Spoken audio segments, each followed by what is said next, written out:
is Randy Gavin, and I'm a former Mormon. And I think when I left the Mormon Church, it was not maybe as prominent as today, and I felt somewhat like a rock star. You know, people made a deal, but at some point, it wasn't too long before I realized that I had really come out of something that was very different than something real admirable. And I'd like to just make this analogy. In October the 3rd of 2011, I was diagnosed with lymphoma. And the thing about that is I was already a Christian, and so I thought, I get to go home.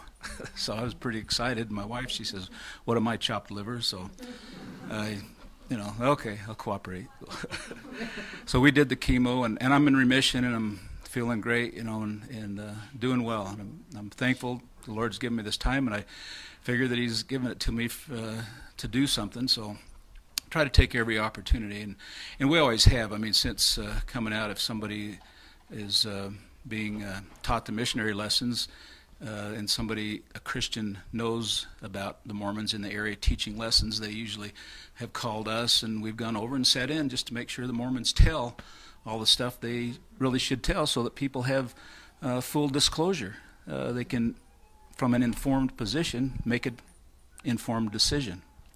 So that's always been important to us, and we've always been very upfront and told who we were in the missionary lessons with people. And we've had some very, very interesting experiences. Anyway, the analogy that I'd like to make is this. The cancer didn't hurt. It broke my back. That kind of hurt. But I noticed it. I thought, well, boy, my top of my back is disconnected from my lower back. I don't know what's going on there. It just feels weird. But it had actually taken one of my vertebrae and just crushed it. I asked the surgeon, what was it like when you went in there? What's cancer look like? What's it like? What's it feel like? Because I figured she had hands-on experience. She said it was like a hockey puck, very smooth, very hard. And one of the things that I've learned about cancer, and there may be people here who know a whole lot more than I do, but one of the things I've learned is that cancer takes advantage of the processes of my body. So stuff I've got going on that makes me live and breathe and move, that God ordained, cancer, when it gets going, it is using all those processes. They've developed over a long period of time something called angiogenesis, which goes in and tries to short circuit the use by the cancer of your body processes. It tries to dry up the vessel, the blood vessels that have to supply. Cancer, when it grows, it has to flourish and be nourished, and so they develop things to try and cut that off. So the analogy is, as a Mormon, everything, as far as I knew, does a fish know it's wet? Everything was, Jesus wants me for a sunbeam to shine for Him each day. Give said the little stream, give said for Jesus gives. It is all about Jesus. I got baptized at the age of 8 after memorizing the 13 Articles of Faith. That was the key. You get baptized if you memorize those at the age of 8. I did, and I got confirmed a member of the church. I was baptized into the church, and I was confirmed a member of the church, given the gift of the Holy Ghost under the Mormon priesthood. When I was 9 years old, my sister, just a little older than me, we always had a little bit of a competitive edge going, she got her patriarchal blessing. I went to the bishop and said, I should have one of those too. And after talking for a while, and he figured, yeah, I guess this kid's okay. So I got my patriarchal blessing in the East Mesa Stake in Arizona. And I could tell you what they said, but point is, I was fully involved in the church, and even as a little kid, I think I had this bent toward religion. So I'm doing it. I'm doing all the stuff they're supposed to do.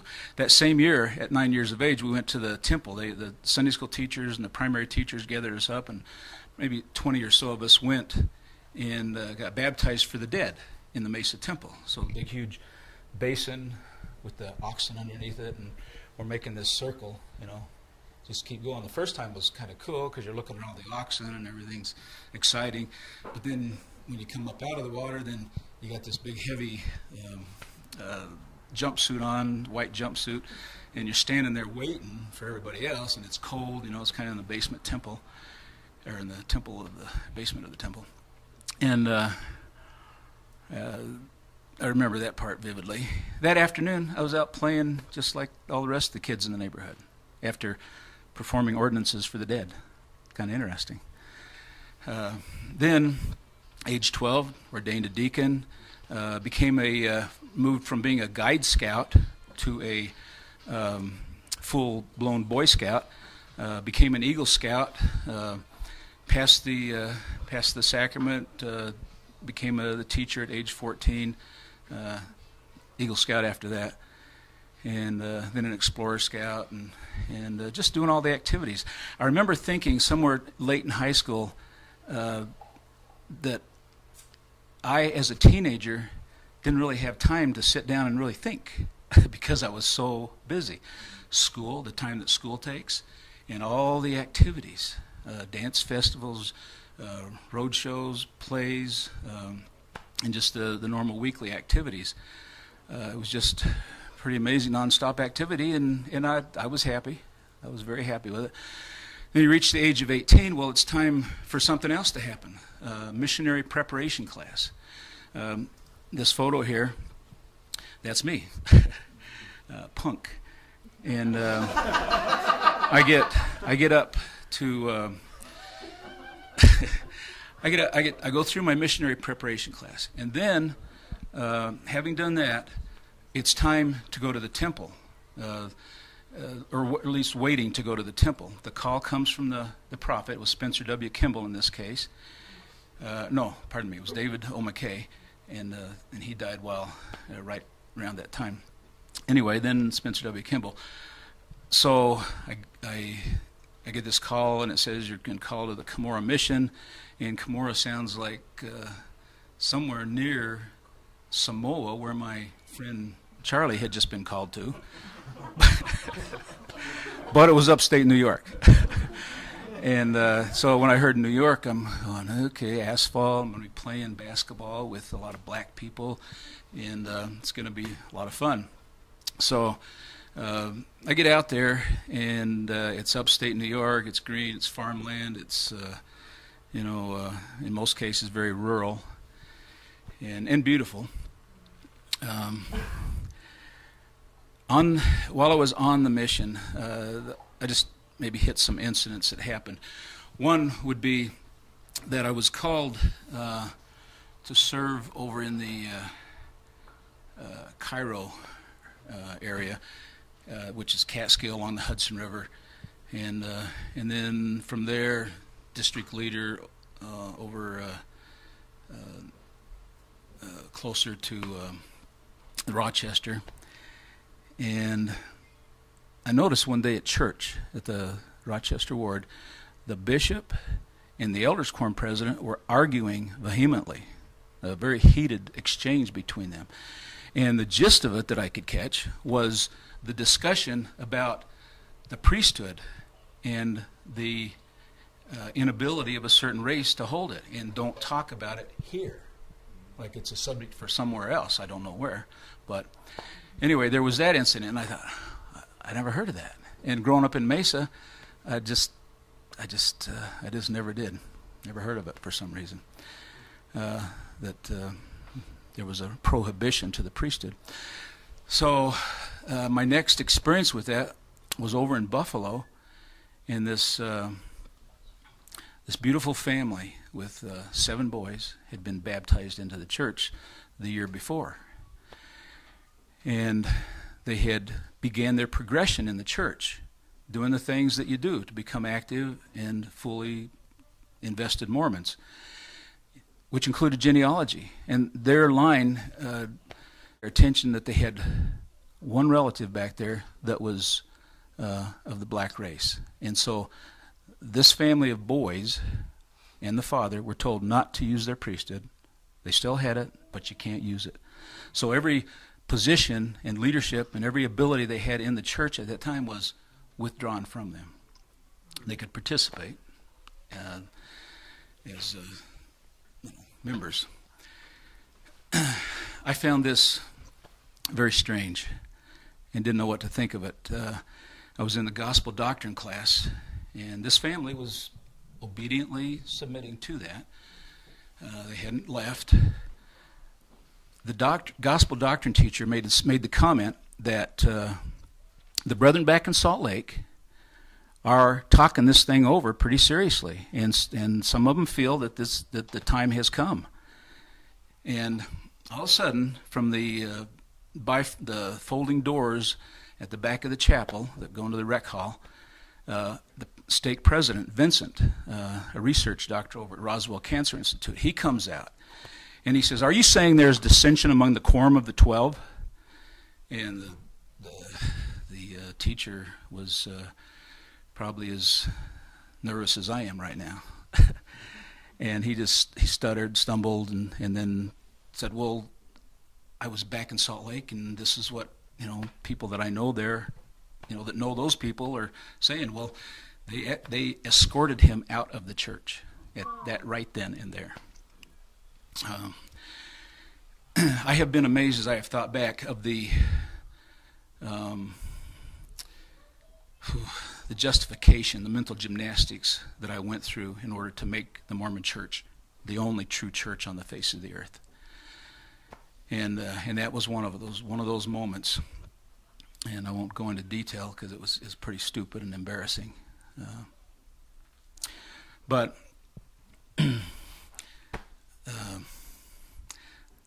that's baggage. That's stuff that you're carrying. And I believe it's the stuff that Jesus talked about when he said you put heavy burdens on the people's backs. You won't let them enter the kingdom, and you're not going in. We carried a lot of baggage as Mormons. We had a lot of answers, Well, only 1 or 2% of the church ever practiced polygamy. We had all these answers. Well, there's a lot more women in the West than men. Yeah, right. 7 brides for 7 brothers ordered from somewhere, right? Pretty silly. And that's what I was saying earlier. I felt like a rock star. People made a big deal. It was over at Southeast Christian Church on Vine Street. Anybody know that one? It was a nice church, really nice church. The head elder there, Dwayne Leslie, is the one that mentored us in the faith. It was a wonderful experience. Great people. But the truth was that I was from something really, this thing that was using the process of the processes of the Christian faith. Was using it. And the interesting thing about cancer is that, like I said, my cancer didn't hurt. But also, as it's using the process and it's not hurting, and you're just going along with your life thinking everything's okay, at some point it's destroying your ability to function in those processes. Well, let me put it this way. Did anybody assign you to come here this evening? Who was assigned to come? Anybody? Okay, I had assignments in the church, home teachings. Matter of fact, that's one thing I forgot to mention. Growing up, I was, one of my home teaching partners was a guy named Marco Dutson. Great guy, lived around the corner from us in Mesa. And just a really wonderful young man, elders quorum, beautiful family. And I'm sitting in state conference one time, and my home teaching partner's name is called out. And I go, oh, and as a kid, I probably wasn't listening to anything else, but I heard his name. And he was being excommunicated for the other family he had on the outside of town, down on Baseline Road. Polygamist, okay?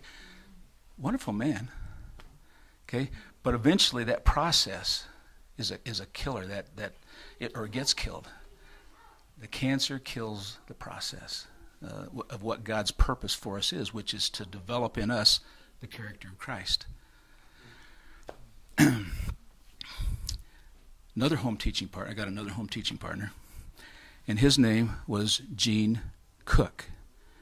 Well, Gene took our home teaching program from a 44% fulfillment, and he just graduated from ASU and got his English degree and Master of Business Administration, and went to work for his father, Metropolitan Life Insurance, and $1 million round table right off the bat. Well, $1 million was a lot of money back then. And he's my partner, and I felt privileged. Gene, we did so well, not me, but Gene just had this way with people. And he did so well that the leaders of the ward, the bishop, asked him to head up the home teaching program, which he did. And he took us into the high 80s. You know, everybody going out and doing their job and psyched up. And the truth is, people are being reached. People are being tended to, along with the main purpose of the home teaching, which is you still sustain the profit of the church and the leaders, you know, every month. Yeah, I do still. But other good things happening, but not enough to justify an assignment to go and love thy neighbor as thyself. You know, it needs to come from the heart of God to our hearts. So the process. Gene got called, no longer was my home teaching partner, because again I hear his name in conference. He has been called up to Salt Lake City to teach the brethren business etiquette. I thought, well, that's interesting. I wonder what that's about. My seminary teacher, Jay Jensen, is, well, Gene Cook eventually got into the First Quorum of 70. Jay Jensen also is still in the First Quorum of 70, and I couldn't find Gene's name recently when I looked, so I don't know what's happened. Two very congenial, young, wonderful family men, wonderful people to know. The next time I saw them, I had years past. I'd moved up to Salt Lake and had my own beautiful family, and I came across Gene and Jay at the General Conference. And I won't pass judgment on them, but they were not the happy men that I knew. You know, maybe there was some horrible thing that they just experienced or something, but they were very different people. Let me go back to my mission. I had, go ahead and put the other picture of Marion D. Hanks, or no, I guess I can do it. There we go. This fellow here. Might mention you were baptized in the Yes, yes. I was given leadership positions, district leader, then a zone leader, and the reason was because I worked hard. It wasn't because I baptized anybody into the Mormon Church. I had baptized nobody, even at the year mark. It's only a 2-year mission, so it was looking pretty grim for me. But a couple of things that happened. One was the mission president when I first went out was a guy named Reed Bankhead. He was a BYU professor of Book of Mormon theology, okay, and very serious-minded man, very serious-minded. He had strict requirements. We had to memorize hundreds of Book of Mormon scriptures, and he kept us immersed in the Book of Mormon just continually. Then his time, he was toward the end of his mission when I went out, and another fellow came, Bob Stevenson. Bob Stevenson owned a water softening company and was a principal in a motorhome company, Ute, I think was the name of the company. And he had a whole different approach. He was the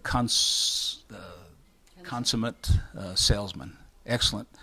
And so he said, you know what we got to do here? We've got to do more New Testament scriptures as a common ground with those that we're going to teach.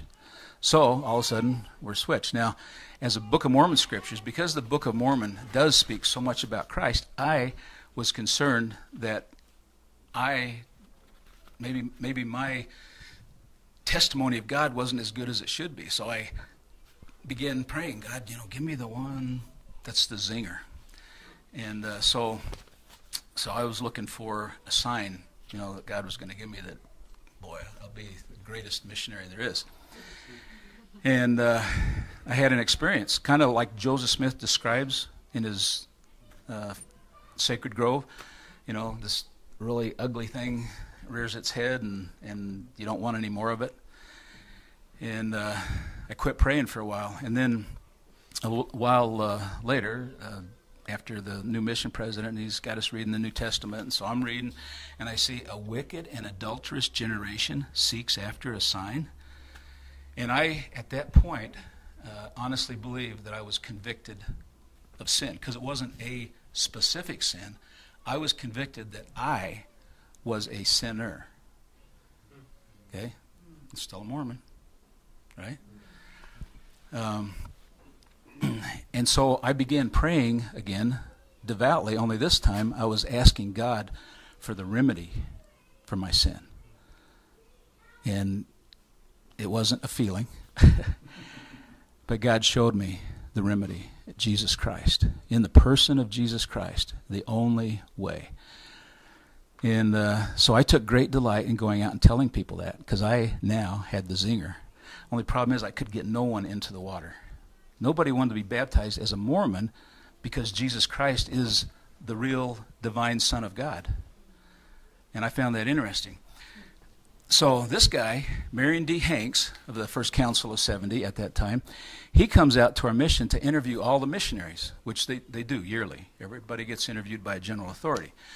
So I go in, and he says, I see you're putting in the hours, working hard, but you're not baptizing anybody. He says, what do you testify of? And I says, well, I testify of Jesus Christ.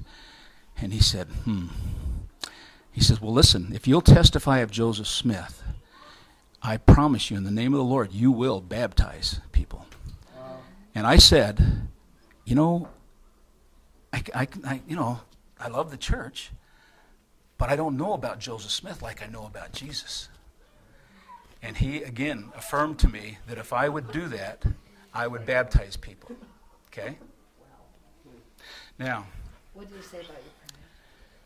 I don't want to tell that part. He looked at me and he says, Elder, you're proud. You're too proud.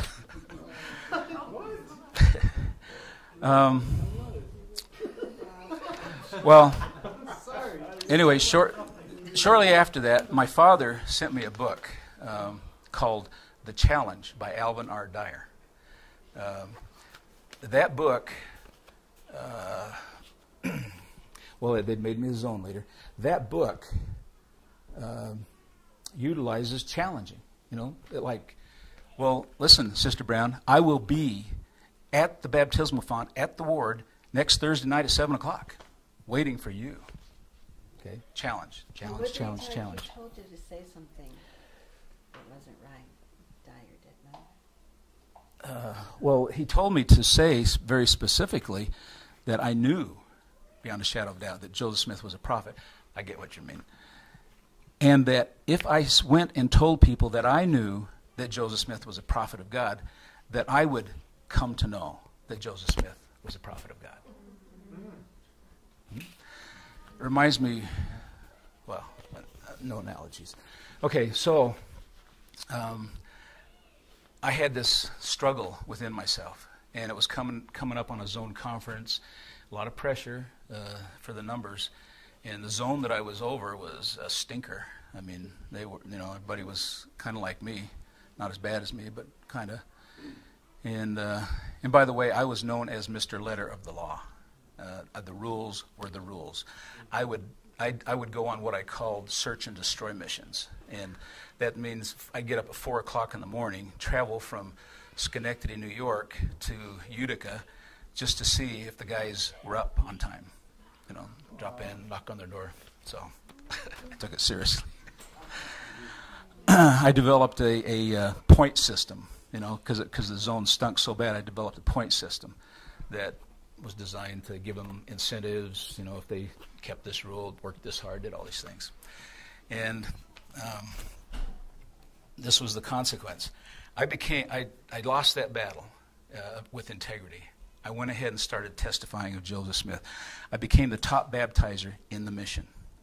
Okay? My zone became the top zone in the mission. Now, this fellow here, Larry Jepson, wonderful guy. I love Larry, and I hope through this he contacts me. Anyway, Larry's father passed away, and so I was by myself. Nope, I'm going to. I've jumped ahead. Okay, Larry and I are walking along a country road above Schenectady, up above Glenville and Scotia. Beautiful, pristine neighborhood out among the pine trees, and no papers anywhere. And there's a little tri-folded piece of paper. See, one sheet of paper, folded in three, and it said, "Did you know that Brigham Young taught that Adam was God?" Now, that was another thing I had never, ever heard of in my tenure in the church. Okay. Now, Larry, he's from Logan, Utah area, and I says, "You ever heard of that?" And he says, "Oh, that's apostate stuff. Throw that back down, Fire it up, throw it back down." Well, my parents taught me not to litter, and there was nothing else on the ground, and I just thought, I can't.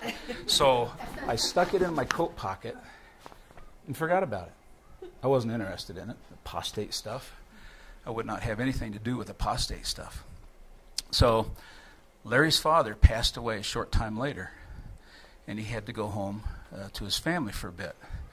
I was by myself, so I would wait at the church, and a member would come, and they'd go with me to the meetings that we had set up. Well,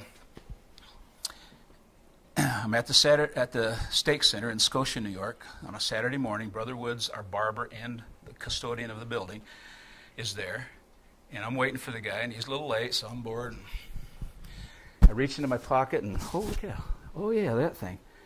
And I asked him, I says, "What's the Journal of Discourses?" Another thing that had escaped my attention.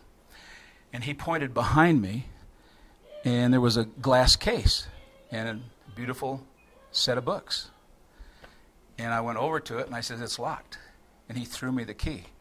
So I sat down then, and I looked up the references that this individual had put, and they were all accurate. And I'm going, he is our God and the only God with whom we have to do?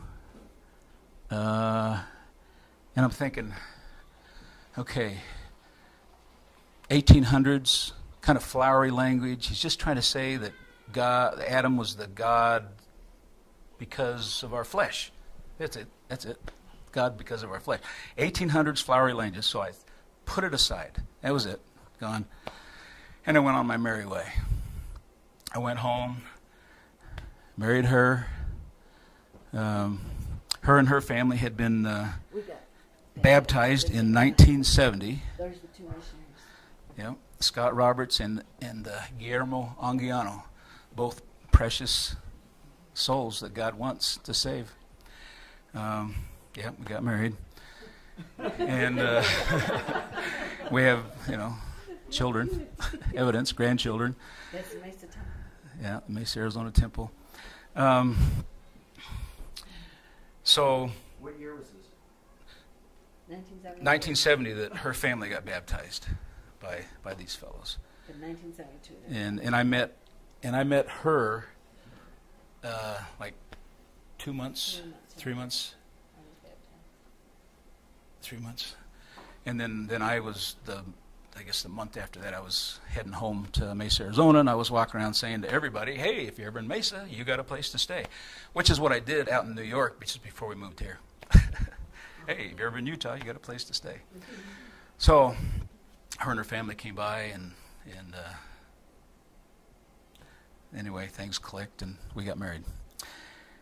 So 10 years later from the time that a little piece of paper blew across the road informing me that Brigham Young taught that Adam was God. By then, we were living in Salt Lake City, the Salt Lake Stake, the oldest existing stake in the church, and I was a stake mission president, which meant I was one of the 7 presidents of the 70 in the stake at the local level. And I ran the mission. We had our missionary meetings, 5:30 every Sunday morning. We had 6 sets of full-times. We had 24 stake missionaries and 50 or 60 70s. And so we'd meet, give them their assignments, and send them out every Sunday. Randy, could you explain a little bit about that? Because Sure. a 70 then means something different than it is now, and a stake president means something differently then than it does now. For those who are watching now, oh, okay. All right. Today, what you All just right. said probably doesn't make sense. Well, okay. The 7 presidents are over the stake mission, okay? But there's a senior president, senior 7 president, and that was me. I'd come to that position. Well, then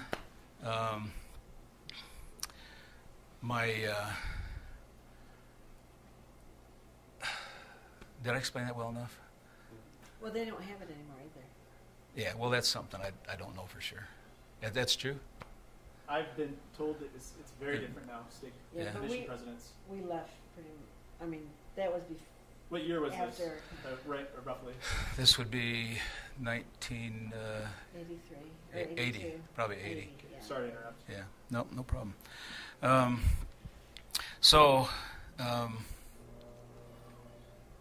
Anyway, a friend of mine, Randy, he was a landscaper, and he was always had the headphones on and listening to the radio. He was in the Elders Quorum presidency in my ward, and his wife was like my wife's best friend. And Randy comes to me because I'm stake mission president or senior 70s president, and he says to me, "There's a guy on the radio, and he's challenging the Mormons, and you should know about this." And so I said, "Well, what's he saying?" "Well, he's saying that Brigham Young taught that Adam was God. And not only that, he'll give $1,000 if anyone can prove that he didn't say it." So I thought to myself about that. Yeah, you know what? I dealt with this before. Let's do it. Let's take this guy's money and shut him up. So we divided up the work. We divided up the work. He had a journal of discourses in his home. Beautiful set of bound volumes sitting on the shelf. And what happened next made me know that he'd never opened them before. Because within 2 days, he called me and he says, I'm out of it. I'm not going to deal with it. I'm not doing it. It scared him. Yeah, it scared him. So now for me, my job was to go to the church and get something current and up to date, from the brethren. And I think because there was stuff going on right then, I think the church was well aware of this. There was stuff buzzing out there. And so they went ahead and came out with a statement. And Spencer Kimball, the prophet at that time, went ahead and made a flat-out statement in the church news and said, Brigham Young never taught that Adam was God. Never. Okay? So I realized I couldn't collect my $1,000 based on that. So I continued to dig. And what I found was things that I still could try to ignore like I had 10 years earlier. But it was all over when I went to the basement of the old Salt Lake City Library, which was the new Salt Lake City Library back then, and they had all the Deseret Newses and that were Brigham Young's articles corrected for publication, and it was there.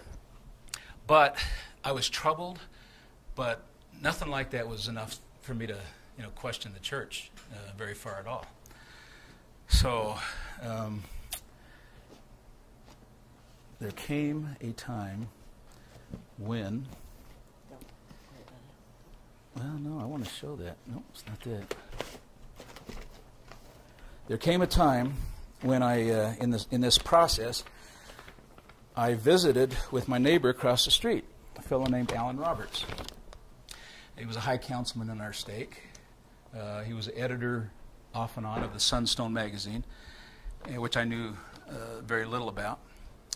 And I said, Alan, I'm working on shutting this guy up. John Henry Yount out of San Diego, a pastor down there and former Mormon, is challenging the church. And I'm going to shut him up. And Alan says to me, Randy, there's something I think you ought to see. And so he goes and gets me a letter. Now this letter has do not reproduce, stamped on all 9 pages. Church, LDS church letterhead. Okay? Do not reproduce. And it is addressed to Mr. Eugene England, who's in the honors program. He is a professor at Brigham Young University. And in this letter, Bruce McConkie admits to Mr. England that, yes, Brigham Young did teach that Adam was God and all the other things the cultists ascribed to him. Now, he wasn't addressing anti-Mormons per se. He was addressing the fundamentalists, because Mr. England was going around the Utah Valley giving firesides, laying out the idea that was taught early in the Mormon church, that God is still growing and progressing in knowledge. And so McConkie makes a very good case that, oh, so is he going to find out tomorrow that salvation isn't quite right and he's going to change the system? And so he comes up with this statement. It's actually a pretty good defense of the omniscience of God until he says, our God has graduated. So anyway, I read this letter, and I didn't want to believe it. I didn't want to take it as the final word, because if I did, what this meant is that I had just caught the prophet in a lie. There are lots of other people that obviously knew, because this letter, which Eugene England tucked into his drawer in his bishopric office, as I understand it, had been somebody else, one of his counselors saw it and said, "Oh wow, I got to make a copy of that." And then somebody else, and it's out there. And then the Tanners eventually published it. But I can truthfully say it was an answer to prayer, because I was in torment about it. I was. But you didn't what's take the letter. What's the truth? You went and interviewed. I went to the McConkie family and asked them if it was real.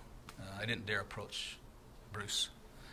And I went to the England family and asked them. So it took that for me to say, okay, that letter's real. And then it was time to weep. I've been lied to. I've been treated like a peon.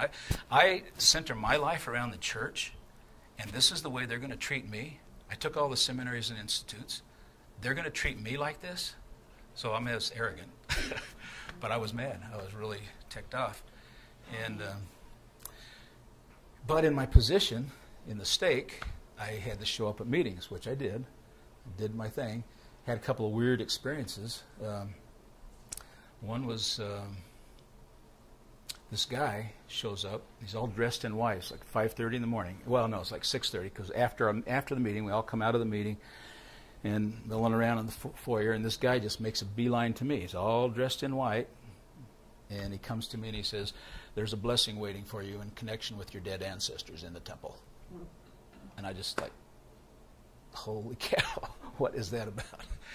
And that greatly, because of the McConkie letter and everything that I've been looking at, it greatly increased the desire in me not to ever go back to the temple again.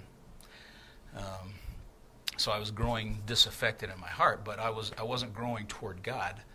I was growing like, okay, all right, if you can put this kind of fraud over in a couple of 100 years, what can you do in 2,000 years?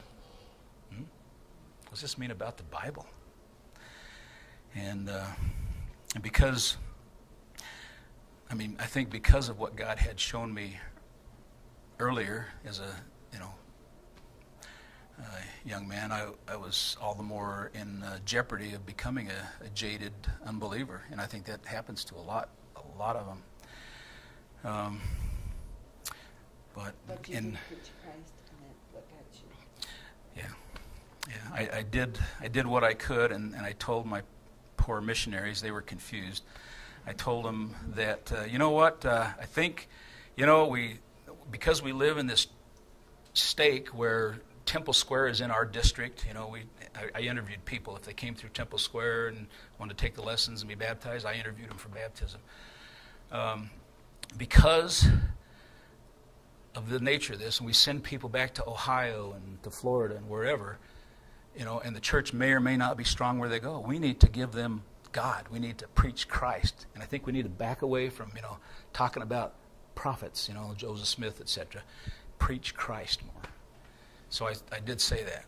And for my trouble, I got called into the stake president's office. Tell them Dave Martin sent you. It was Dave Martin Sr.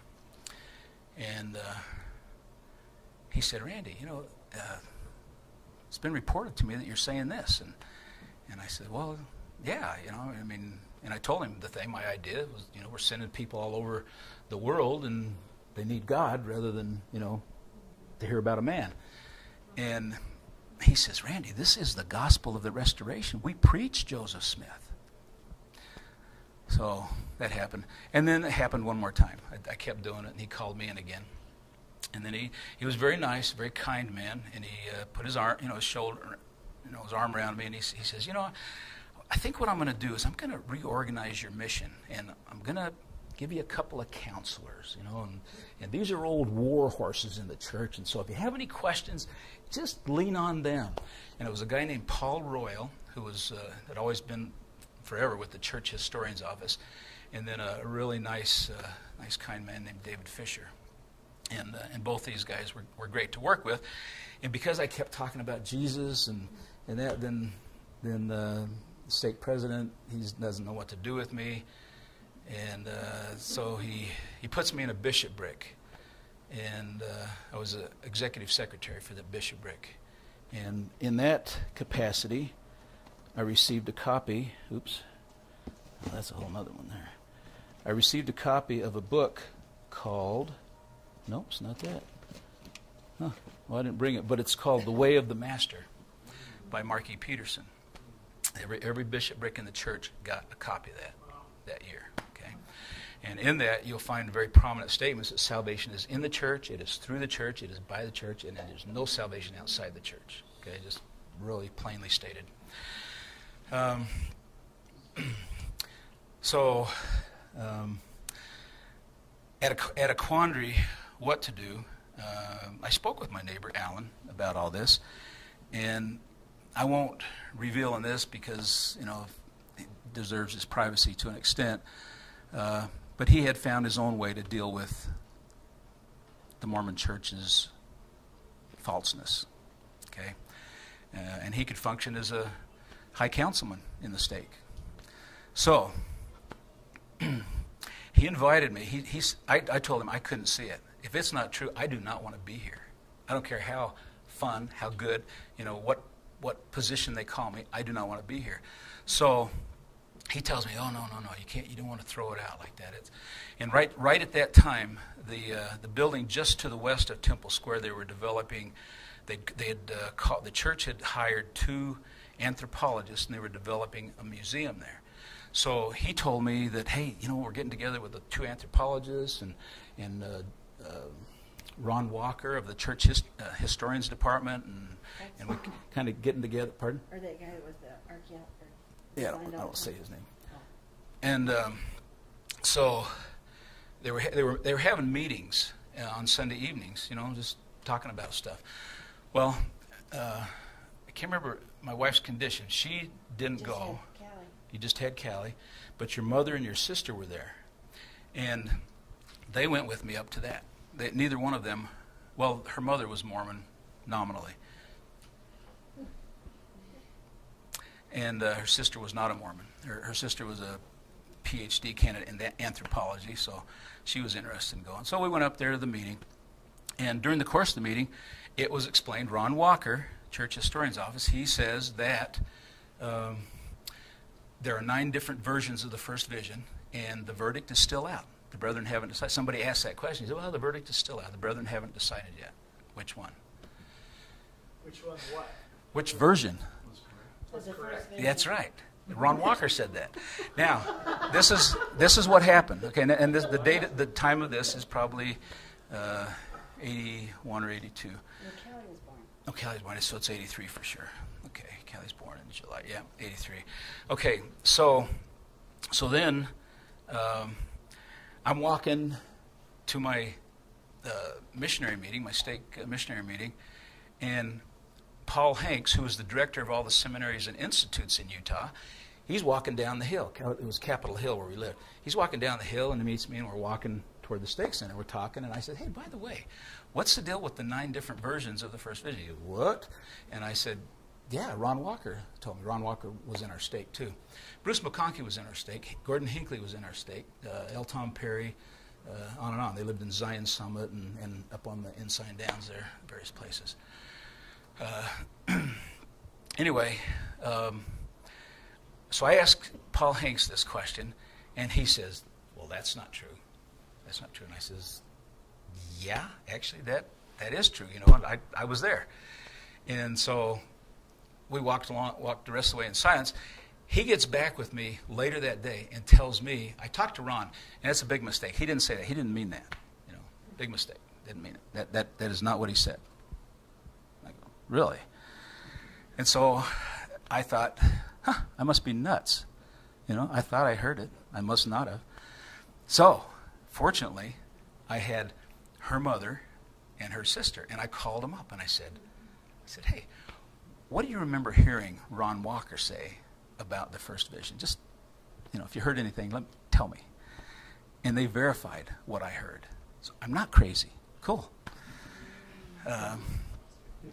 Unfortunately, what I have, you know, what you can boil down out of this is that this is the way that the hierarchy of the Mormon Church deals with problem truths. Okay? This is the standard way. Now, at the local level, you have a different thing at work. You have people who go along to get along.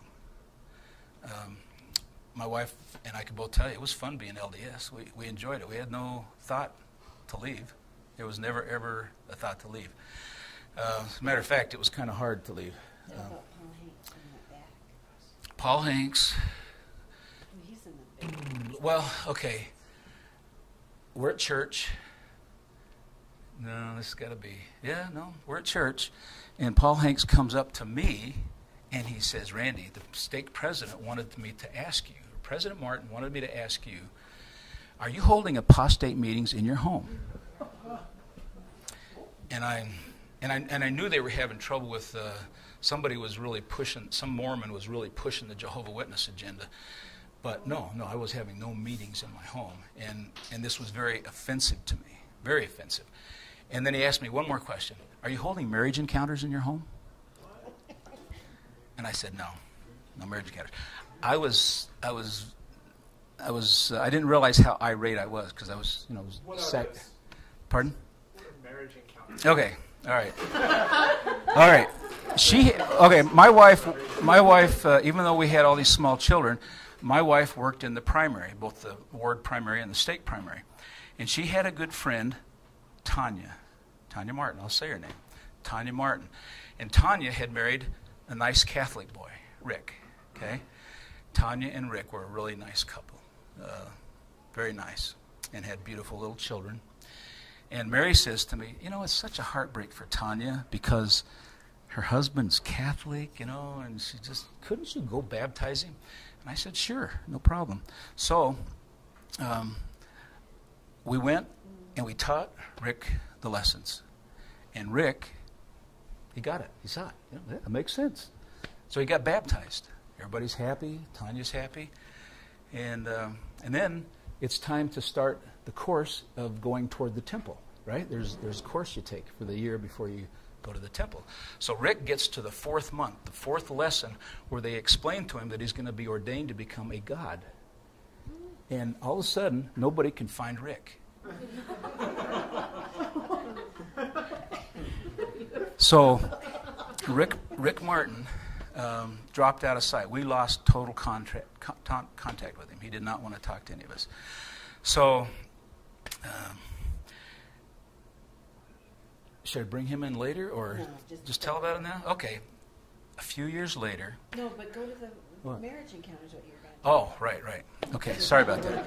All right, it's your fault. You asked a question. All right, well, the marriage encounter was because in our ward alone, one ward of the stake, we had I think, close to 10 divorces. Rick had done marriage encounter with the Catholic That's Church. exactly right. What she said. Should I say it? Okay. Rick and Tanya had been to Marriage Encounter, which is open and available to anybody, but the Catholic Church specifically runs it. Okay. Now, it had strengthened their marriage, and it was obvious. Okay. They had a unity that survived this big earthquake in their life, Rick getting baptized and then dropping out of sight. A few years later, we get a Christmas card, and it's from Rick and Tanya, first time we've heard from them, and it says, "Jesus is the reason for the season." And we thought, do they know what we know? And this is after we had come out, and so we contacted them, and sure enough, Rick had gone to a crusade up at the University of Utah Stadium there, and it wasn't Billy Graham, but one of the people that he sends out, Lowell Lundstrom or something like that. Anyway, Rick had got saved, and he had gone home and told Tanya, who was working in the stake primary where they had moved to, and he had told her, "Honey, you just got to come hear this. I can't explain it to you. You just got to come hear it." So she went back with him the next night, okay, patting him on the head, and she got saved. And she was so excited about it, she felt that she needed to go and tell all the primary workers in the stake because the children need this. And but the problem is, of course, that she learned real fast that that's just not going to happen. So anyway, then... but you're back at Paul Hanks now. Back at Paul Hanks. Paul Hanks I admired as a man more godly than any man that I knew. Truly a godly man. And I thought he was close. If anybody knew Jesus, he knows Jesus. So, after... now I don't remember exactly the sequence here, but these two things, it seems like it should be one way, but it might be the other. All the authorities down there and asking them about that. Adam God, yeah, got the runaround. Okay, but after this is how it happened. After Paul Hanks asked me if I was holding apostate meetings or marriage encounters in my home, I was very upset, and I simply decided to quit going to church, which was a really huge, huge thing for me. You can't even imagine. Whatever joy or pleasure any of you have ever had at sleeping in on a Sunday morning, okay, none of that ever occurred to me, okay? I was not that way. I was built religious as an addict. So I quit going because I was personally offended. Okay, that's I guess what it took. And the Mormons, of course, they make hay of that, oh yeah, people get offended, But it's the people, not the church. The church is perfect. And you heard that before?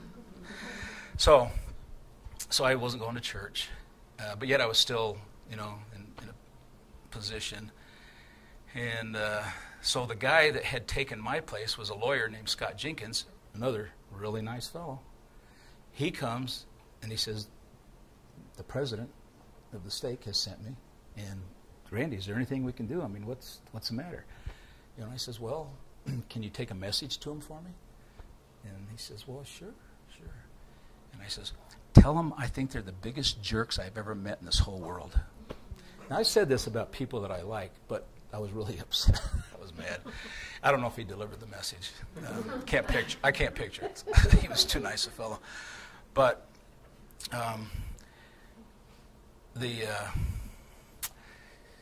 the result of that is Paul Hanks asked me to come up to his home one Saturday morning, which I did. And he says, "Okay, all right, what's this about? What's going on? What's the matter?" And I says, "Well, I think I know how we can solve this problem. I was blindsided by this Adam God thing." And he says, "Oh, you mean the Adam God theory?" And I says, "Theory?" I said, "No, I mean the Adam God doctrine." He says, No, it's just a theory." And I says, "Well, whatever. Okay." Actually, that word wasn't invented back then, I don't think. But I just said, "Oh, okay." And I said, "But I've got this plan, okay? And this plan is like this. We just let it all hang out. Anything about our history, it's out there. That way, the enemies cannot attack the church. Everybody will know, and it'll be okay. It will be wonderful." And he says, "Well, it's just a theory, that's..." And so I brought out the Bruce McConkie letter. And this, for all purposes, for everything that you could know about this person as an associate, this godly man, in a heartbeat, said, well, the brethren feel that if we told the people, half of them would believe Brigham Young's crazy doctrine, and the other half would leave the church. That's not going to happen. That's what he told me. This is the director of all the seminaries and institutes in Utah at the time. Now he's hiring. Probably retired now. No, he's hiring. He went higher in the church. Oh, well, yeah. Oh, yeah. First quorum of 70s, I think, or maybe second quorum. In every situation, every other situation, nice people that you might want to live next door to. But there's this thing that's got a hold of them. There's this cancer that took, for those that were born in the church, took hold early on. And for those that embrace the church, there's something that they hear that's like the siren that calls them and they come in. My grandmother, 80-some years ago, brought her family into the Mormon church, her family line. And so as a result, we're talking of hundreds and hundreds and hundreds of people spread all over the United States that are LDS because of that. Took us a long time to get out. It did. What got you? Okay. There was a guy named Steve Hall. And do I have more time to tell this? Okay. We're enjoying it. Yeah. You guys have to leave, then leave, but go ahead. Okay. All right. So this fellow named Steve Hall, he's with Ex-Mormons for Jesus. And somebody told him about me and that I was wondering and questioning. And he stopped by my house. And he came in, and my wife only describes it as seething. He was seething. The Mormons are deceivers, terrible, and going on like that. And she wanted me to throw him out right then. And I thought, well, everybody's got something to say. And if I listen, I'll hear the thing that he has to say. Oh, wait. Now, just right before this, we knew the church wasn't true. Randy would go to work all day long, and then he had discovered a Calvary Chapel library up in Salt Lake. And he would take all of us. Well, do you want to tell that story? Because the cameras are on you. Well, okay. Just let it all out. Yeah, let it all out. Okay. Well, there's a lot happened. That's the thing. God is reaching and searching after every single individual upon the face of the earth all the time. I'm convinced of it. I have just been associated with too many situations where somebody has passed away and you find out that, boom, boom, boom happened before that happened, and God was reaching to them right to the last of their life, even the worst, or the worst against God. Well, Calvary Chapel had a house on, I think it was 850 East, and I'm not sure what south, maybe 6 South or something like that. And in this house, they had a lending library, so they had a lot of tapes, and they had all kinds of original Mormon documents, original Book of Mormons and stuff. A lot of the Tanner stuff, and as well as some other things. Anyway, I would take my poor wife, who wanted to be a Mormon. She married me to be a Mormon. While this was going on, and I'm questioning the church, my wife is being told by my mother that if he leaves the church, you'll have to find another priesthood bearer that can take our grandchildren to the celestial kingdom. The bishop is counseling her that direction also. So anyway, I was still going to church when she's talking there, or went back to church, I guess is what it was, and I would drop her off and the children, take them to their meetings, see ya. And I didn't say I wasn't going to my priesthood meeting, but I didn't. I would go out the back door, head over to the other side of town, and start reading, start looking at stuff. And that's what I did. And then one day, I just knew that I was busted. Two guys in white shirts and ties show up. And I thought, oh, well, this is it. And they said, hey, we heard that somebody was coming here every Sunday morning. And so they says, are you a Christian? I said, I'm a Mormon. And they said, well, could we pray with you? And I said, yeah, all right. And so we prayed. They prayed. And there was no, nothing happened. But I knew that something was different. Something was different. So I think the car was in the garage being repaired, and I took public transportation. So I'm on the bus, and this this guy, Steve Hall, is on the bus. The same one that came to our house. Same one that had come to the house, seething deceivers. Okay, and Steve was very downcast for some reason. I said, hey, what's going on? He said, you want something? I said, sure. And he throws a book across the aisle to me. And the book is called Evidence That Demands a Verdict by Josh McDowell. And I read that book like a novel. Okay? And I went back to reading the New Testament. And I read this one scripture just jumped out at me, and it was that while we were still sinners, Christ died for us. And it was, he loved us first. And it was whosoever. And my heart melted, and I don't know, something happened to me. She describes it as I'm walking around a grocery store going, hey, do you need $5? It's just all of a sudden said the little stream.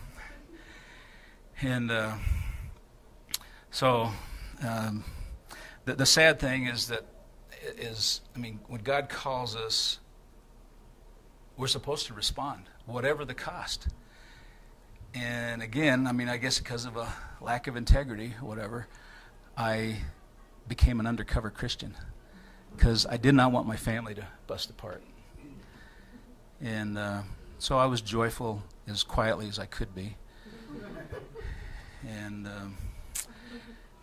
sometime during that period of time, Steve Hall comes back to visit our home. And I met him at the door, and I go, Steve, you can't be here. My wife will kill you.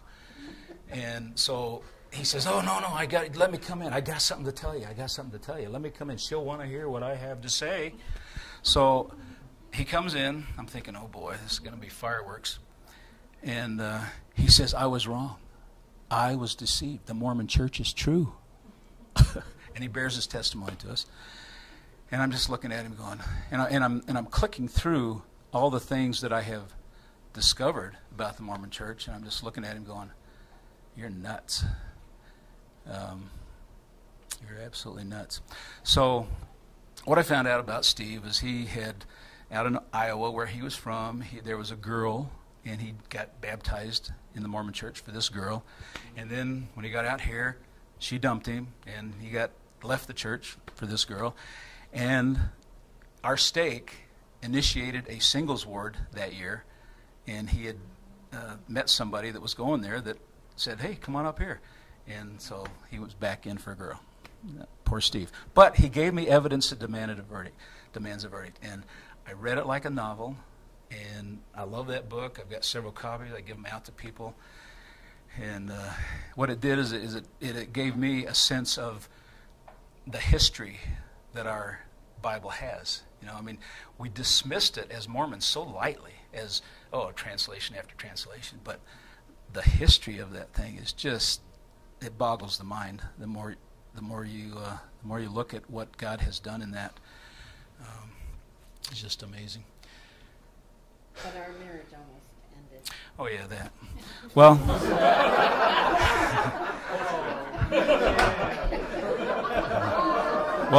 this is where she's going to become more vocal than ever because I, of course, won't remember it right.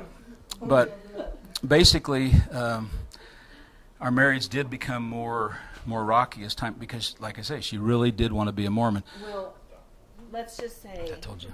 We stopped going to church because I knew the church wasn't true, but I thought, well, there is no God then. And the Mormon, I still want to be a Mormon. I love the Mormon church. That's where I want to raise my kids. That's where I want to go. Since there's no God anyway, what difference does it make? But, so we stopped going to church just because people would come to our house, why aren't you going to church? We'd say, you don't want to know, because we didn't have Christ, we didn't have anything to share, but we didn't want to have them hurt like we were hurting. So we didn't want to tell them, but then they just beg. Tell us why, and we'd tell them, and I kid you not, they would put their hands on their ears and shake their head and said, stop it, I can't stand here anymore, and they would leave, and we would never, that was the end of long friendships. And, people would say to me that Randy has a hidden sin. There's something, he's either committing adultery or doing something. There's a reason why he's walked away from the church. And so, anyway, we stopped. Randy thought we should go to church, so we started going to churches, and we went to dead churches first. We didn't know anything about what was out there. And, it was an awful, horrible experience for me. And so, of course, to me, coffee was a sin. And so if we went to church and I smelled coffee, it was like, whoa, these guys are sinners, and that's it. And, so many, we had,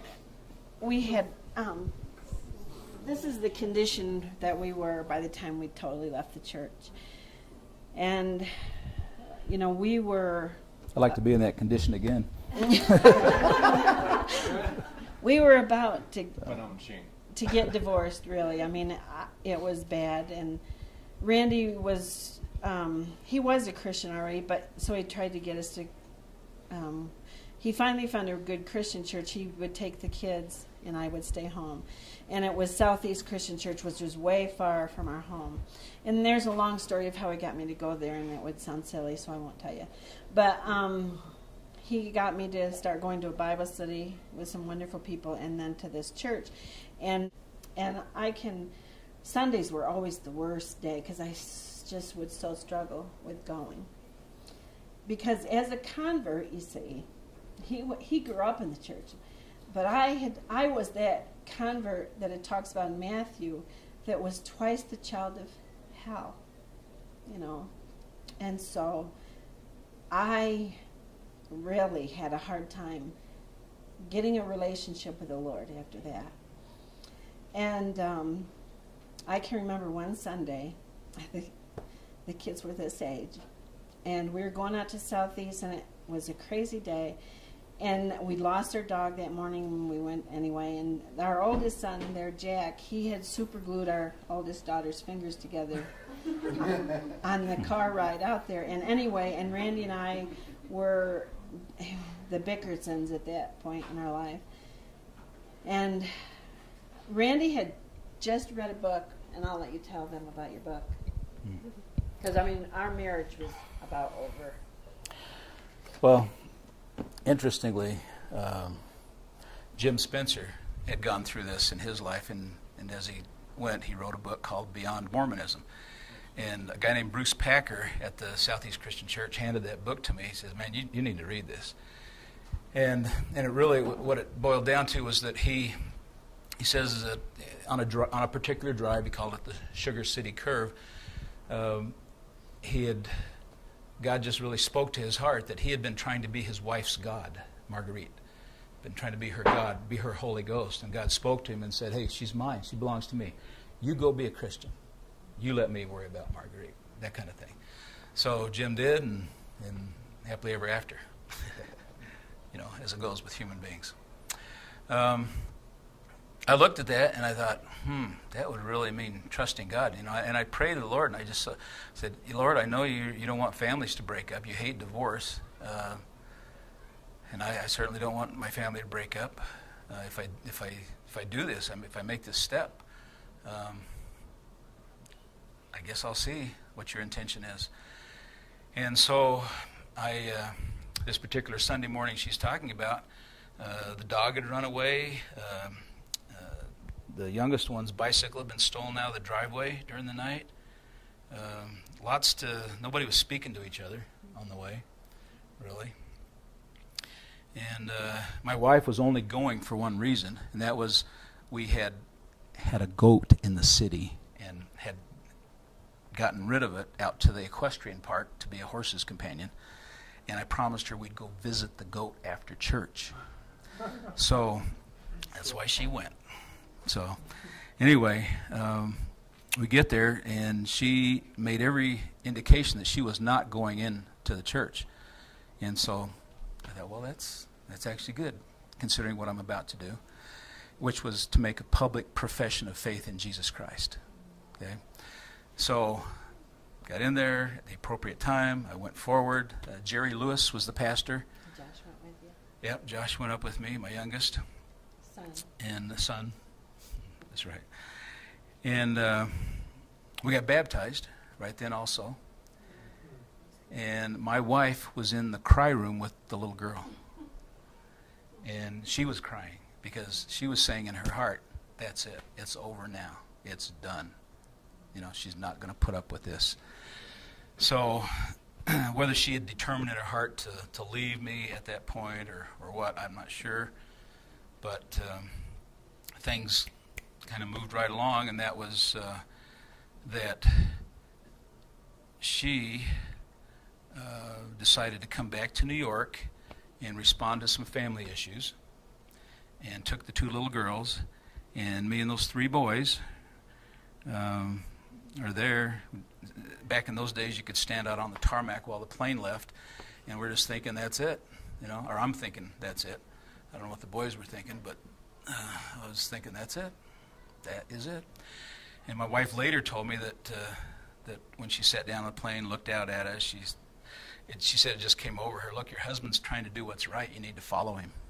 And so she determined that she was coming back, but she didn't let me in on that little secret. So I really got pretty depressed, thinking that it was done.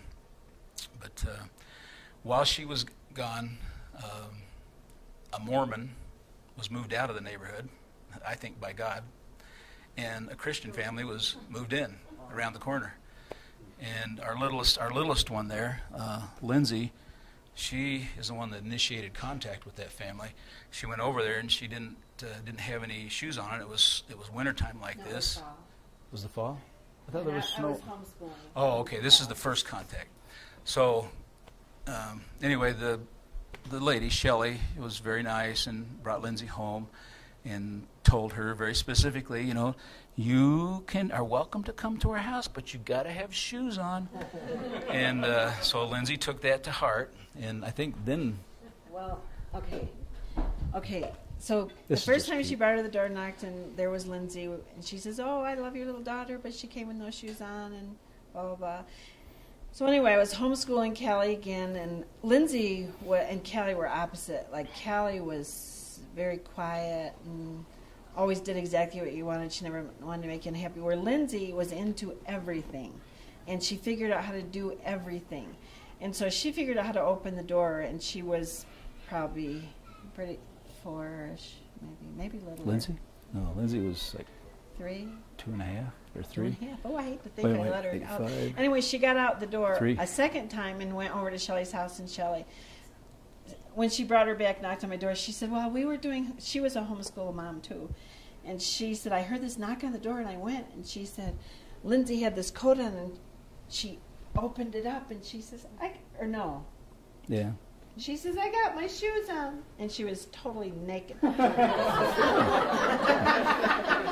Anyway, that bonded the families together, and And so she was going to BSF, Bible Study Fellowship, in Salt Lake, and she invited me to go. And that's where, God did. I really thought that if there was a God, he is sterile and doesn't have anything to do with his hair. And as we studied Matthew, it was just for me, and God was communicating personally with me. And when we got to about the Pharisees, I had been so bitter that God had allowed me to become a Mormon. The burning in my bosom and all that kind of stuff. And I remember one of the missionaries that came to, was, you know, teaching us. I said, how do you know for sure that, you know, the prophet's not going to lead you astray? And that missionary said, God would destroy him before he would let him lead you astray. And I had a Catholic friend that came, and of course he went through all the thing about how the Catholic Church, you know, was so false and had changed their doctrine so much over the years, and you know, that God had restored the gospel the way it was supposed to be. All the things that were back then, you know, were. And now I'm finding out, what? Nothing's the same. I mean, our temple garments, I mean, and the temple ceremony changing over and over. And I'm thinking, if God restored it, why isn't it just restored? And that's it. I mean, the Catholics don't have anything on the Mormons as far as changing doctrine. And, I mean, it was devastating to me. And I was so bitter. But then as we got into Matthew and reading about the Pharisees, and I thought, you know, there was Christ right in their midst. And here were these Pharisees who thought they were so righteous through their own works that they couldn't see Jesus. They couldn't respond to him because they were bound up in what they were doing for their own salvation. And for the first time, I praise God that how much that scripture meant to me, because I knew that I had been a Pharisee as a Mormon. Because my husband and I, we did everything, every meeting, every calling. You know, we proudly wore our garments. We went to the temple, did our genealogy work. You know, we did. I mean, I'm sure we didn't drink Coca-Cola because it had caffeine. I mean, we were letter of the law. And God just convicted me of my own sin. And you see, as a Mormon, I was so bound up in what I was doing. I thought I was good. And so much, I mean, I looked at other people so judgmentally. I remember people at the temples, you know, handing out pamphlets, and I used to go up to them and say, why aren't you doing, you know, why do you pick on us? We're good people, you know, why aren't you out there, you know, fighting against ugly things and, you know, people that are doing bad things? And, I mean, I was just always so offended at it. And you see, God had to rip my family away from me. I mean, our children really suffered it. See, it took us a long time to leave the church, over 2 years. And during that time, our boys, the girls, they never knew what was happening. But the boys, it was traumatic for them. And, I mean, I can remember going into the Christian church after, you know, Randy had become one and I was kind of in between. And our boys walked over to the coffee, and they picked it up and looked right at me like, and they drank it. We're drinking sin, Mom, you know. And I mean, but because of those things were taboo, you know, those boys, the first two, had some issues that way. Because, I mean, it just showed me how you can't legislate morality. You can't, you know, legalism kills the spirit, always. And so, anyway, through that Bible study, I was convicted of my own sin, and that how much that, and realized that I needed a Savior. And you know, to this day, it's the most annoying thing to me. I go up to the missionaries or Mormons, and I'll say, you know, I really would like to talk to you about this, about the missionaries that came into my home and made these promises. And they won't talk to me at all. And I always say, you know, I am so offended that I would invite you into my church and allow you to, you know, share questions that you had. I would let you come into my home and ask questions that you have. And, you know, I allowed you in my home as a Mormon missionary, and almost my entire family got baptized. And now I want to talk to you about some questions I have. And you are rude to me. You turn your back. you walk away, or you say, I don't want to talk about that. Last year, Randy and I went to a thing up in Rochester. It was a cool thing this church had. Every month they have this thing where they have some controversial thing that talk about, and it's like a little coffee house. It's called Life Tree Cafe. Yeah. It's a national program. I think it's maybe Lutheran. And this particular month they were doing Mormons. Our Mormons Christians was the name of it. And they had a stake president, or it was a bishop and about 6 missionaries and a few Mormons. And they actually said things I was shocked. Like, they denied polygamy totally. And so I raised my hand and I said, and we weren't supposed to ask questions really, but I did. Or no, we were allowed to ask questions, but no one was allowed to answer them. Just you got to put your question out there and answer them. And I said, do Mormons believe that they will practice polygamy in heaven, have more than one wife? Everybody, all these Christians laughed like, that's ridiculous. And I thought, okay. So afterwards I went up to the missionaries. I said, now, I want to understand this. Do you believe that Mormons will practice polygamy in heaven? Oh, absolutely not. I said, you're kidding me. You really are going to tell me you don't believe that they practice polygamy? And he said, no, and he was a real young missionary, and he said, well, I don't know anything about that. So one of the more senior missionaries came over, and he kind of danced around, and then I said, you know, I was a Mormon. I was a temple Mormon, and so I know very well that you think Mormons will practice polygamy. And anyway, we kind of went roundabout, and I tried to tell him how I said, you know, you're going around here collecting names. And I said, the things that I've heard you say tonight are deceitful. You're not telling people the truth. Just like when you came into my home. And I said, you know, I want to know why you don't tell people. And I went through a list. And he got very upset. Anyway, Randy, I came over, I introduced him to my husband, and we talked a little bit more. And then he looked at both of us and he said, I know why you're not Mormons. And I said, why? He said, because you are adulterers. And I said, I mean, I was so taken back I couldn't even say anything. And I said, pardon me? I said, you don't even know us. And he says, no, you're adulterers.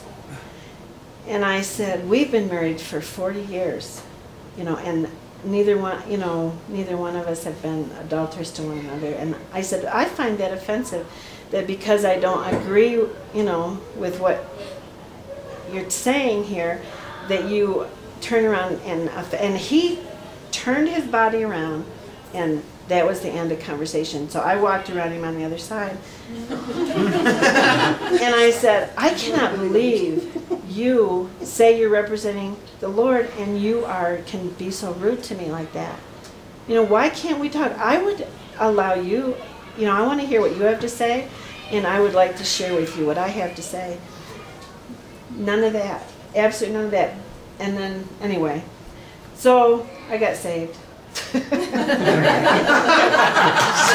guess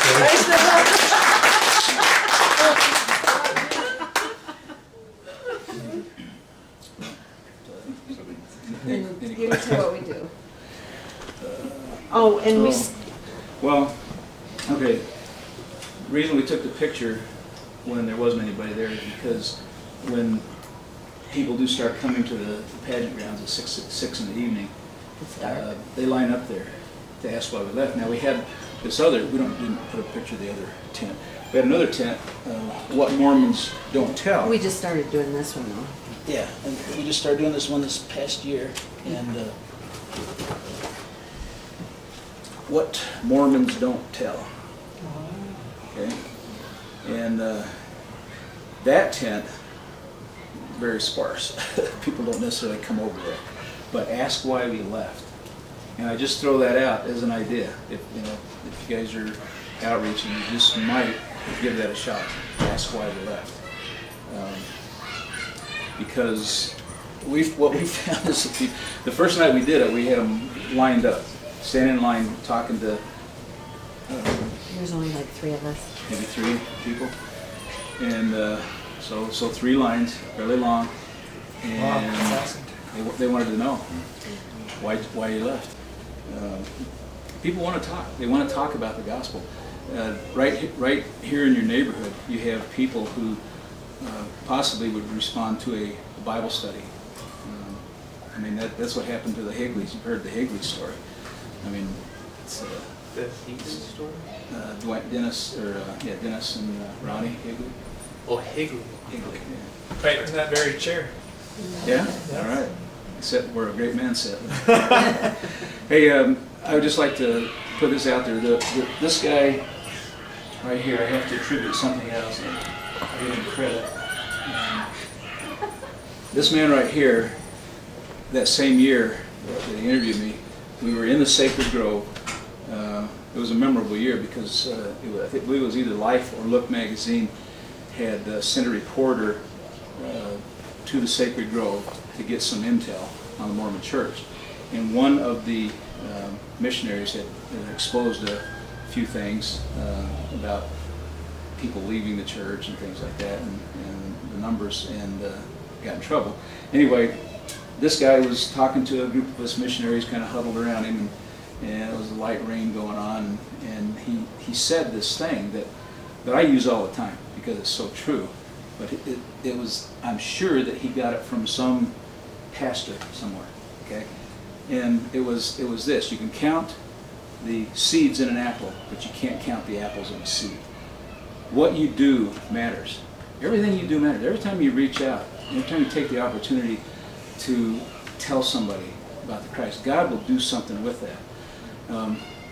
The guy that financed the Joseph Smith Jesus Christ Fund, okay, he actually came to Salt Lake City on a business trip,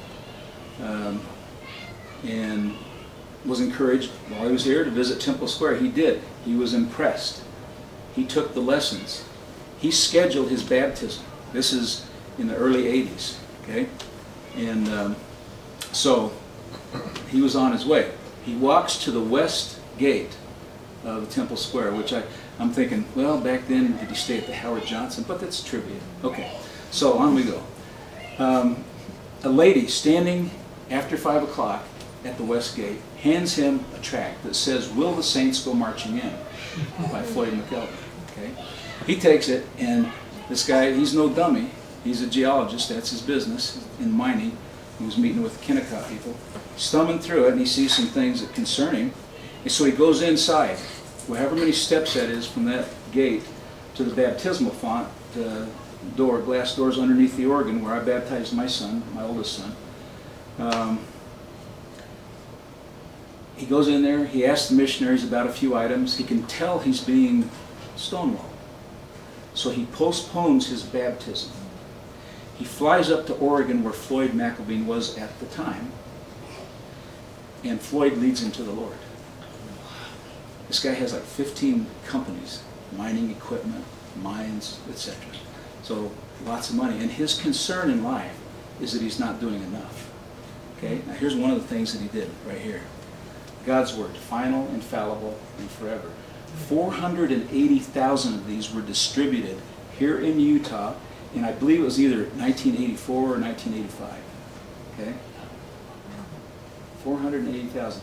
There's a church in Vernal, Utah that can attribute.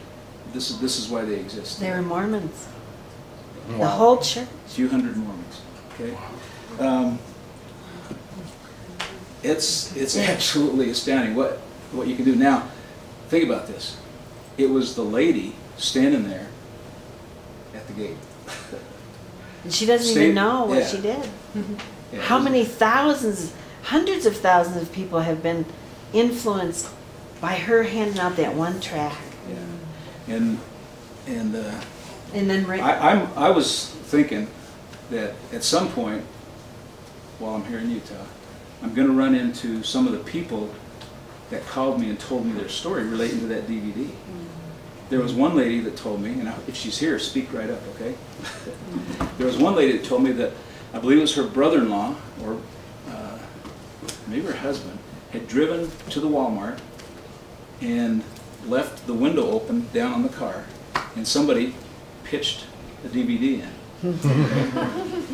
And he goes home, he watches it, he's concerned, he's in some kind of, you know, turmoil about it. But finally he has her watch it, and they watch it, and her and him and all their siblings came out of the church. Okay? But their parents hadn't. She was actually going to be in a kind of a follow-up thing, because I thought that was such a great story. But there was so many family members still there that decided not to. But Just thinking about the guy who hinted that Adam got tracked out, and then the Mormon who apparently threw it away. I don't know. Pretty sweet. Yeah. It ended up in your hands. How about the whole church in Mexico that the bishop watched that film? Puerto Rico, or not Puerto Rico, Portugal. A bishop saw it, took it to church and showed his whole church, and about half the church, and he exited Mormonism. Chip told us of a couple who had seen it. Somebody showed it to them. They were engaged and going to get married in the temple, kind of like Micah Wilder's story.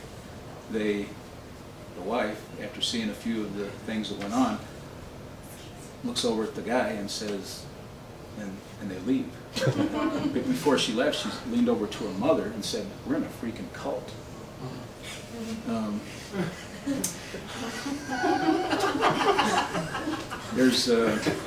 We had all kinds of accusations leveled at us. The phone numbers on the back of the DVD rang into my home for more than 3 years. And so I had a lot of interesting conversations. My family answered the phone a lot of the time. Had one guy call one evening, and he said, "Do not ever leave anything at my door again." I says, "Well, who are you and where are you from?" Well, he was here in Utah. And I says, "Well, what's the problem? I mean, what's the matter?" He says, "I had to answer questions of my wife that I shouldn't have to answer when I came home." He said it was false advertising because it looked like it was a Mormon video, so his wife watched it while he was at work. And must have been troubled and asked him questions, and he was so mad, he wanted flash. And he said, "I looked up and, you know..." I see where you're at. Tooele, Utah. You That- better watch your back. That's where he sits. So our son has a business there. So with the same name as my husband, so we had the warning that he might have a visitor. We got a lot of DVDs back, cut up, and they took each little cut up piece of the DVD and wrote some profanity on it, stuff like that. We had Get Christmas cards. Well, we were for quite a few years of people that got saved. a Smith family over in Newcastle wrote and said, you know, praise God. We knew, you know, the God who is a man, and now we know the God who is, you know, God Almighty. Thank you. Things like that. We still hear Lee Baker wrote the book. Guy was a Mormon for 30 years. Did he come and talk to you guys? Not here, but Manti. Manti? He called Pastor McCartney, that's in the DVD, called him and told him that back in 2006, which we spread some copies here in late 2006. They didn't have a cover on them or anything, just some copies. Anyway, apparently he saw one, and he said it helped push him over. He'd already, you know, decided there was something seriously wrong, but pushed him over. So can only thank the Lord that He's using it. Apparently, still using it. Amen. The Spanish version or Spanish language will be out soon. Good. It's Actually, we need money. pretty much finished. Yeah, we there's a guy putting up 5,000, and we're hoping to get a matching thing for that, and because I feel. Oh, we had so many Spanish people. Yeah. When we did the distribution here in Salt Lake, the people that showed up the earliest were the Spanish pastors in the valley. Wow. And so my thought is that all I got to do is give it to them, and they'll replicate it and get it in the venues that do some good. So,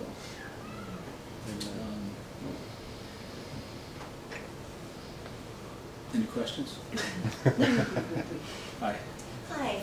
You were talking about how you were in the meeting when they were discussing what to build the museum across from the Temple Square. Well, no, I mean, I wasn't in a meeting where they were discussing building. It's just that the two anthropologists that the church hired were there at this informal Sunday evening fireside, unauthorized church meeting. They set up that museum, those. Yeah, those guys set up the museum, which is kind of confusing to me because it's nothing like what was originally set up there. It's very, very different. So I wasn't done. Why don't we just call it quits? You guys can talk to him afterwards, but we got to wind it up here. Okay. Could you pray for us, Randy? Absolutely. Dismiss us. Father in heaven, we are, as has been said, beggars showing other beggars where to get bread. Father, you have given us the bread of life, and we are so thankful for Jesus. There are so many things that we can think of that enrich our lives here. But Lord, mostly the hope that's within us of the resurrection, Lord, and of your fellowship eternally. We thank you for that. We thank you for the truth of that, and that there is only one way, Lord. It's not confusing. It's straightforward in the person of Jesus Christ. We thank you for that, and pray that we can, if any of us have left our first love, as the Ephesus church did, that we can return to the love of Christ and to the joy of the Lord, and share that joy, and be a blessing and a light in a world that is continually being bombarded by wrong and by darkness, Lord. Thank you for this opportunity, and Lord, pray that you will take these efforts and use them, that they might be a blessing and bring souls to you, Lord. And not just be a interesting travelogue, Lord. So many, all of us have in life experienced so much, Lord, and have been blessed and encouraged and reached out to by you. We thank you for that, and for those that you send, and pray that we can be those that you send. In Jesus' name we pray. Amen. Amen.